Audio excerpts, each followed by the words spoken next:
Hello everyone and welcome to Get Your Craft On.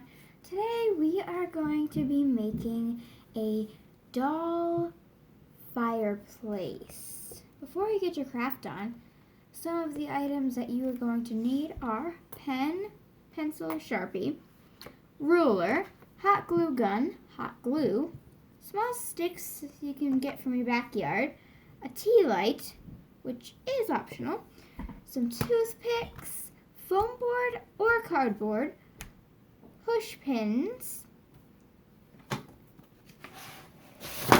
Rick scrapbook paper, scissors, and again, this is also optional, but you can also use one of these. I forgot the technical term, technical name, but to cut your paper. Start by taking your foam board, ruler, and hot glue gun. And whatever you are using to cut it. And if you're using an X-Acto knife or a razor blade, be sure to ask an adult for help. So start by getting how big you want your fireplace. I don't know how big mine really should be, but I'm thinking probably about that big. So once you have an idea of how big you want your fireplace, use your ruler and pen or pencil or Sharpie and mark out where you want to cut it. I'm doing mine 7.5 inches tall and 6 inches wide. Now cut it out. Cut 2. Then cut 2 more pieces of how thick you want your fireplace to be. And also cut 2, and once you have that, glue them together. And be sure for one of them to cut a hole so that way that's where your fire is going to be. It should look something like this. And don't worry, we're going to add a top, but we're also going to add a bottom. So take a piece of foam board or cardboard, lay it out, and you just want to put it right on the back, like that, to see how big you need to trim it down. Once you have a good spot, glue it.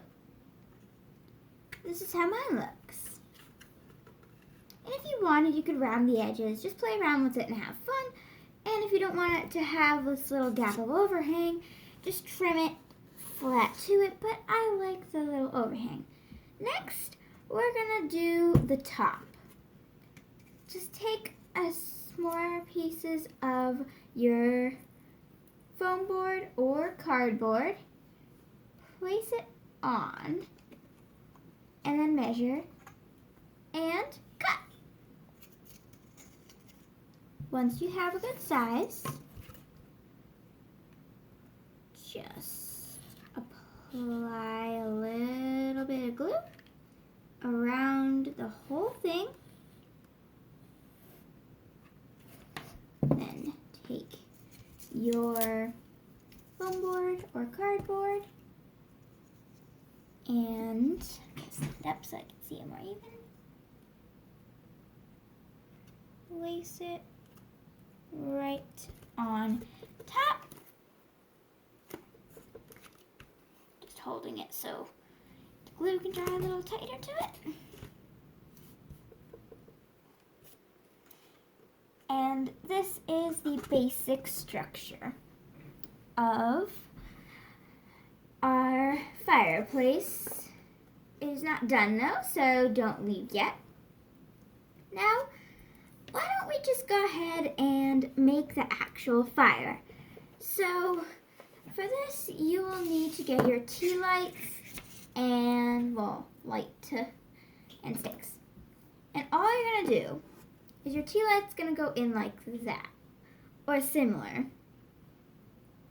And so all you really want to do is just glue your firewood on top and around, and you can either leave it not glued in, or you can glue it in, glue it in after you trace a circle around it and cut it out. That way you can get to the batteries to change it. So I'm going to go ahead and do that, and I'll be right back once I do that. And last one. And you don't have to position your sticks like this either. This is just how I'm doing it. And I'm going the route where I am not gluing my tea light in, so I can just take it out when I need to change the batteries, because personally for me, it was a little difficult to try to make the hole. So I'm just not gonna glue it in, but it'll stay pretty well because of all the sticks. And now it will look like it's actually got a little flame to it when you turn the tea light on. But yet again, our tea light fireplace is still not complete. So let's move on to the next step. Now, our fireplace looks good, but not good enough. So this is where the scrapbook paper comes into play. You could also paint this on or draw on bricks or cut out individual little pieces of paper of different colors, but I am just using this pretty brick pattern. You could do some brick, some not. I'm going to remove this just for this step. It's totally up to you.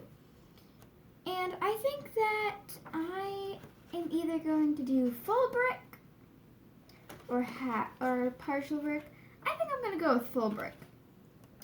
So all you're going to want to do is just kind of like measure it on. You want to make sure you cut out the hole, but you can also do that after. And if you just use a little dab of hot glue in certain spots, it'll hold it on perfect. Oop, thought I paused it. Here's mine with the scrapbook paper on it. I am pretty happy with how it looks with the scrapbook paper. Definitely like it. Now, take your push pins,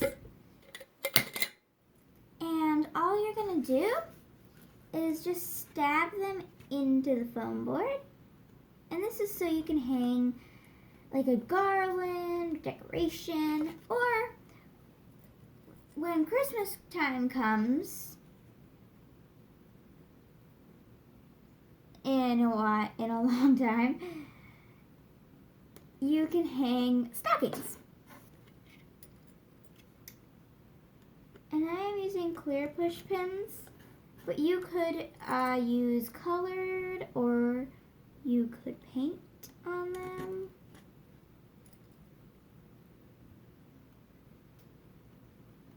Go. I did 7 on mine. That's just so, like I said, you can hang garland or decorations or anything you really want. And if you don't want to do it, you don't have to. It's just going to be easier if you are, mainly just easier if you're hanging things. And that is pretty much it. So this is finished product. Once you turn it on, that's the finished product, and it looks pretty good, I personally think. I think that also today I'm going to be doing a video of how to make some decorations for your mantle, which is this part, I think. Either today or another day. But I hope that you all enjoyed this video. Please click like and subscribe, and I will see you all next time. Bye!